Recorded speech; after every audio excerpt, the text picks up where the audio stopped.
Kenya has historically had far more Indians than Uganda or any of the other countries of East Africa or Central Africa. Yet even in Kenya, Asians were only 2% of the population at their peak in 1962. There were approximately 177,000 in Kenya at that time, most born in the country, out of a total population of more than 8 million people.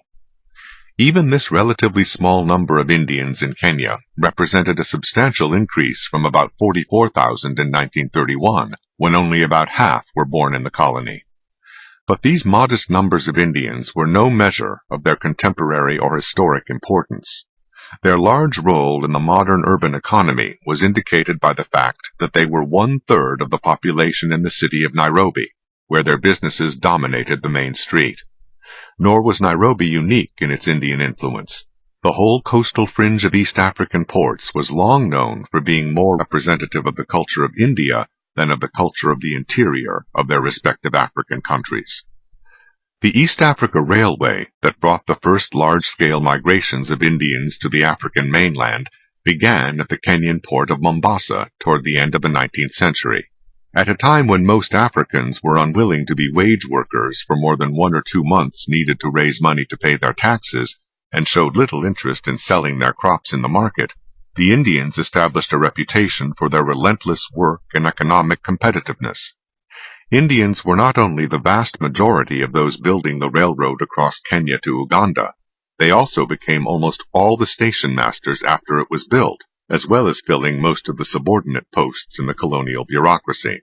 Throughout the British East African territories of Kenya, Uganda, and Zanzibar, Indians filled the government's middle-level jobs as clerks, cashiers, typists, mechanics, carpenters, policemen, and many other subordinate but important positions. In the private sector as well, Indians became the bulk of the skilled and unskilled labor force in Kenya, holding such jobs as masons, blacksmiths, tailors, building contractors, and shoemakers. But more than anything else, the Indians became tradesmen, mostly small retailers in the cities, towns, and even remote interior African villages.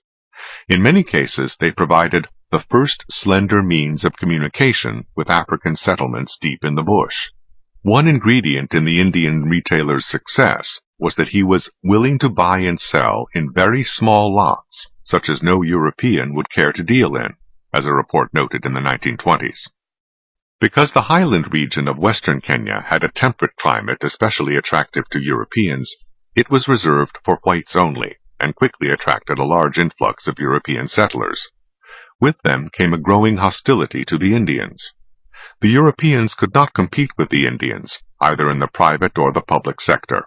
Indians in both places simply produced more at lower cost.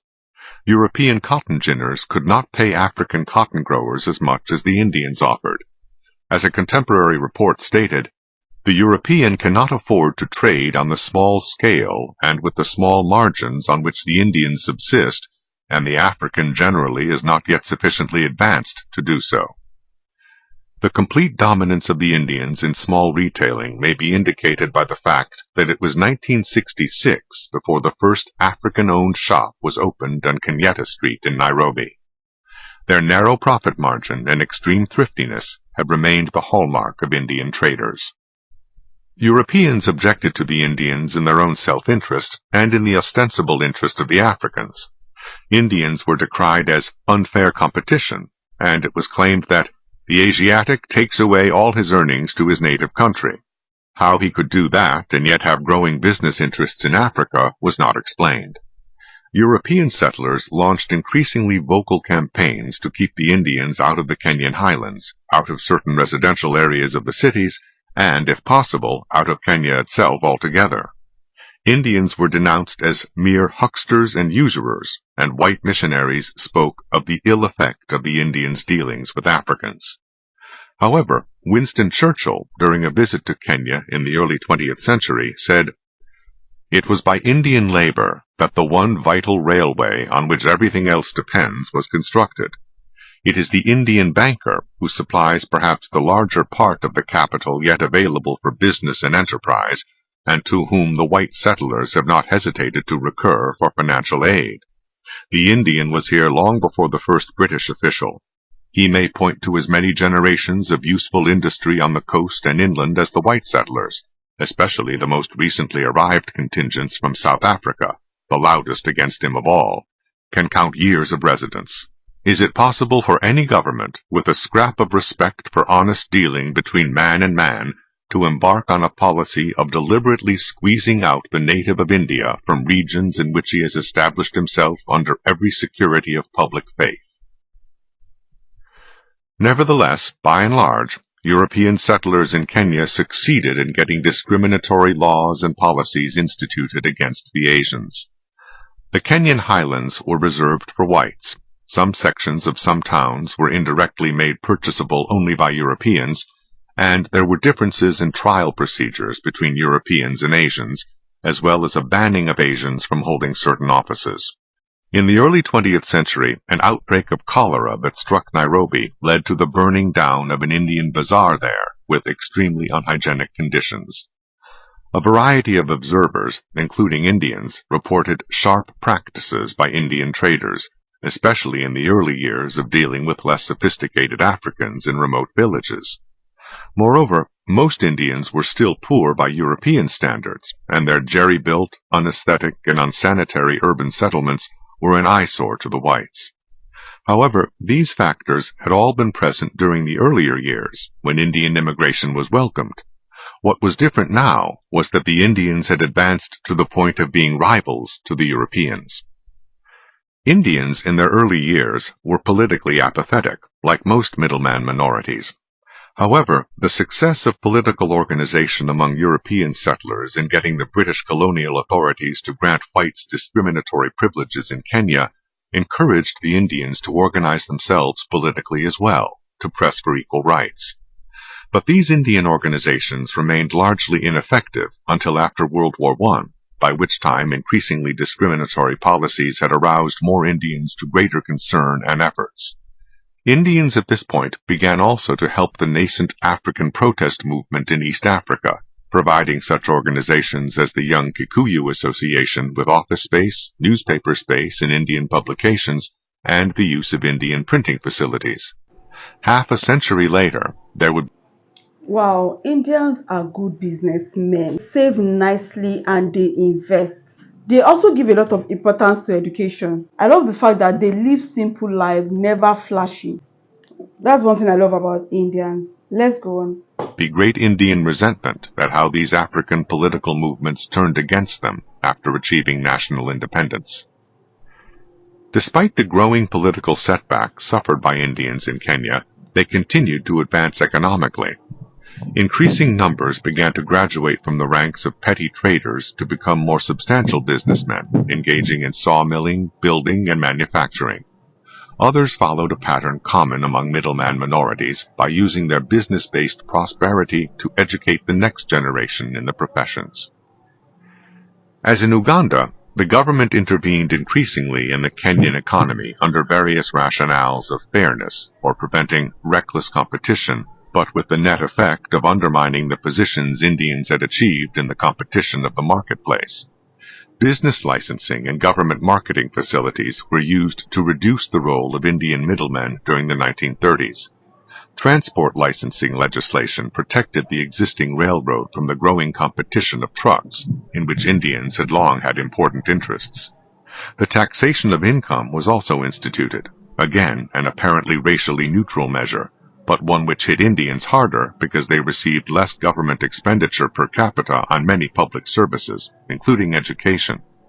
As late as the 1950s, the colonial administration spent $180 a year for the education of each European child, compared to only $65 for each Asian child, and $5 for each African child. With the passing years, the power of the Europeans and the European colonial government was increasingly challenged by rising African nationalism, much of it seconded by Asians, politically, intellectually, and financially. An Indian attorney participated in the legal defense of Jomo Kenyatta, and an Indian businessman supported Kenyatta's daughter while he was in prison. Yet Asians and Africans remained separate, distant, suspicious, and resentful of each other. The economic and social gap between them has always been vast, and with the coming of independence, What the Indians had achieved economically became a prize to be sought politically by Africans. Moreover, both were well aware of this. As in Uganda, the average Asian in Kenya earned several times the income of the average African, though less than half the income of Europeans in Kenya. Nevertheless, Asians were more numerous than Europeans, and their jobs and businesses more within striking distance of educated and vocal Africans. Large Indian donations to African political causes were discounted by Africans as bribes with an eye to the future. Indian-African relations were historically formal rather than personal, a customer-seller relationship, or an African servant for an Asian employer. The only intimate contact was between Asian men and African concubines, but not the reverse, and intermarriage was virtually out of the question. There were no more than 5,000 people of mixed Asian and African ancestry in all the countries of East Africa put together, even though early generations of Indians were nearly all male, and it is from these times that most Afro-Asians derive. Asians have not been admirers of African culture, African habits, or African appearance. This was not peculiar to Kenya or even to East Africa. Despite the pious public unity of Third World politics, a delegate from India at the famous Bandung Conference of Third World Nations summed up the relations between Asians and Africans to an Indian writer by confiding, "We and the Africans couldn't care less for each other." As independence for Kenya approached, Asians began transferring their capital out of the country and continued to do so. Their lack of faith in their future in Kenya was also apparent in their reluctance to acquire Kenyan citizenship.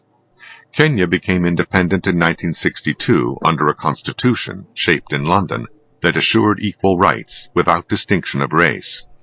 Nevertheless, the political pressures for Africanization proved irresistible.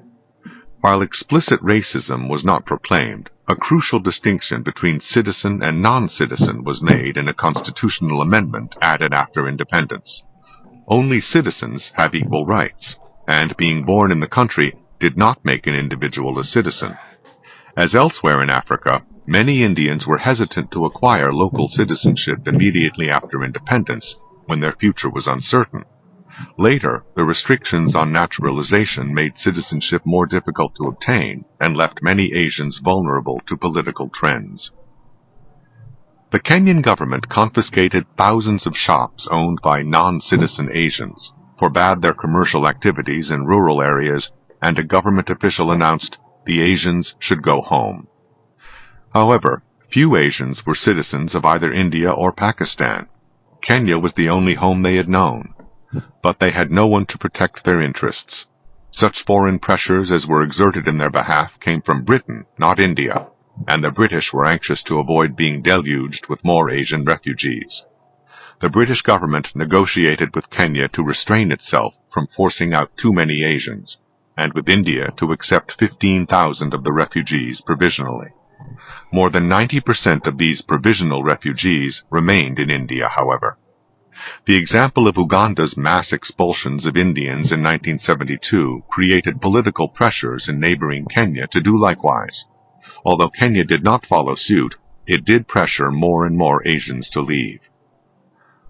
The Asian population of more than 176,000 in Kenya in 1962 was by 1975 reduced to about 25,000. Those remaining were almost all either professionals or skilled workers.